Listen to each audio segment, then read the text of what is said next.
Picture a teenager facing life's toughest challenges and finding a book that doesn't sugarcoat reality but speaks to your experiences in a way that feels honest and true. Few authors have written about the darker sides of life, like addiction, abuse, and trauma, with the same rawness and understanding as today's guests. Her verse novels, including Crank, Burned, and Identical, have connected deeply with readers for nearly 2 decades. But that honesty has also made her work a target for censorship, being disinvited from events to facing challenges in schools and libraries.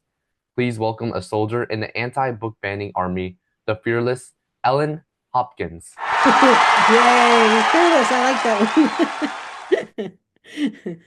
Were there any authors or books you loved as a child that influenced your decision to write stories that speak to tough, real-life issues?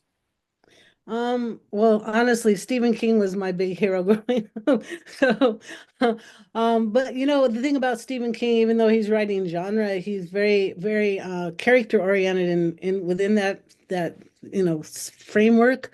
So to me, it was like characters being thrown into these really weird situations, but acting very human-like. The reactions were so like what if we would put me in Cujo or whatever, it felt like that's how I would have reacted as a mom in Cujo. So to me, that and he and John Irving, who wrote really quirky characters, like really weird, like Hotel New Hampshire, just off the wall characters.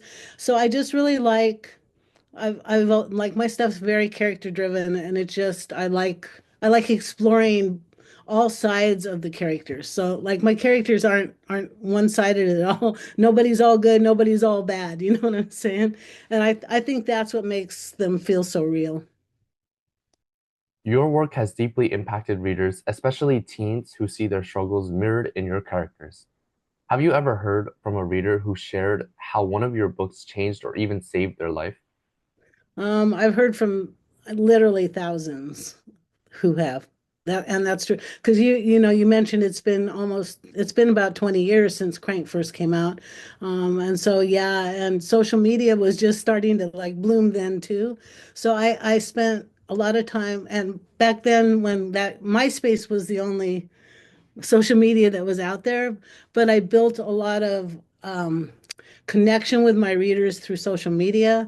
So I was kind of early into that too. But here, I have this one that's on my desk and I keep it here. Mostly all those communications were all pretty much, by message or whatever, email. But this one came to me at a book signing. So it came handwritten, and this says, Dear Ellen, I don't have a book for you to sign, but your words are worth more than any signature. When I was in a dark place, you didn't know my name, yet you saved my life. Impulse was my saving grace. Without it, years ago, I would have been in my grave. It now sits on my nightstand closer than my Bible. You're dumb, you're gay, you're nobody who loves you, you're dyslexic, they say. Well, I'm smart, I'm an artist and a brother, and my dragonfly loves me, and Miss Ellen, because of you, I'll be an author one day. Why was that particular message inspiring for you?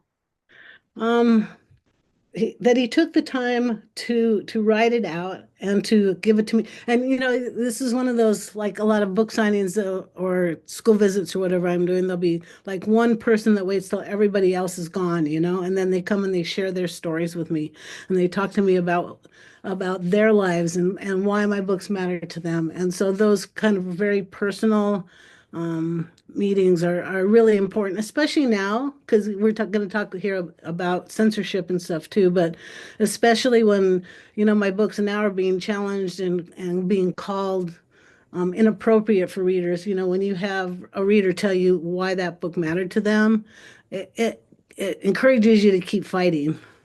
Your books have faced censorship over the years with challenges in schools and libraries. How do you respond to those who believe your work is too dark for young readers? I think first of all, the current book banning thing is not really so much worried about the kids reading them. It's a political drive right now to kind of cripple public school education and education in general. Um, so books are easy to pick on, authors are easy to pick on. But it's just one of their weapons in this kind of battle against public school education. But For a lot of people that think they're too dark, I think they don't really understand the things that young people go through. I think they don't see that, maybe they've only seen what their kids go through, which may not be what this person here went through. You know what I mean? Every kid's life is different, and there is trauma in almost every kid's life. There is something going on in almost every kid's life that they don't always talk about. And so I think it's a misunderstanding. It's a lack of not understanding how sophisticated and really heart-driven young people are. And so you need to have that respect for the younger generation. I think that's what's lacking. Your novels, like Crank, draw deeply from your personal experiences, including your family's struggle with addiction. How do you navigate the line between sharing your own story and crafting fictional narratives that resonate universally with readers? I mean, character building is again, it's what I do. All my pre-write is in character building. So I like to take like kind of the essence of the things that I've been through, or friends or family or people I know have been through, and then take those things and build a character around them. So the stories are different, but the feelings are the same, and the ability or lack of ability to deal with whatever they're going through is the same. So it's their personal experiences of the characters are different, but the heart of what they're going through is something I've experienced. Or and again, I think that's what makes them read so honestly, because I have seen, a family member um devastated by addiction. And so to be able to show how quickly that can happen to somebody you love. That's why I wrote Crank to start with, because if it could happen to my kid, it could happen to your kid or anybody's kid. And we need to just remember that it's not all, people from bad spaces that these things happen to, or people from, certain socioeconomic spaces that these things happen to. They can happen to anybody. So it's a universal humanness that we need to get into, and that's what I try to tap into when I am writing characters. Would you say you use the lessons that you learned from your own life and apply them to the characters inside your books have almost completely different backgrounds? Right. That's right. And it's the emotion, it's how you react to like external stuff, and again, it's trying to get to what makes us alike. Yeah, because a lot of time is spent now in focusing on how we're not alike as people, whether it's gender or race or whatever. But there's a human part of all of us that is very much we have in common. And so tapping into that, and to remember what makes us humans, what makes us all universally hurt or universally laugh or whatever.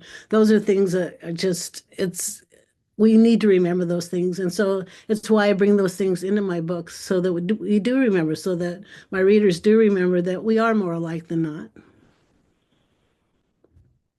If you could hand one book, any book, from your childhood or one of your own to your younger self, knowing everything you do now, which would it be and why? I would give her a Crank, because growing up, my teen years, we didn't have meth, was not a big drug. Fentanyl wasn't even something we'd ever, wasn't even there. But there were certain drugs that we all, we played with weed or whatever in high school, and there's this kind of feeling that it will never take over your life, but it can and it will.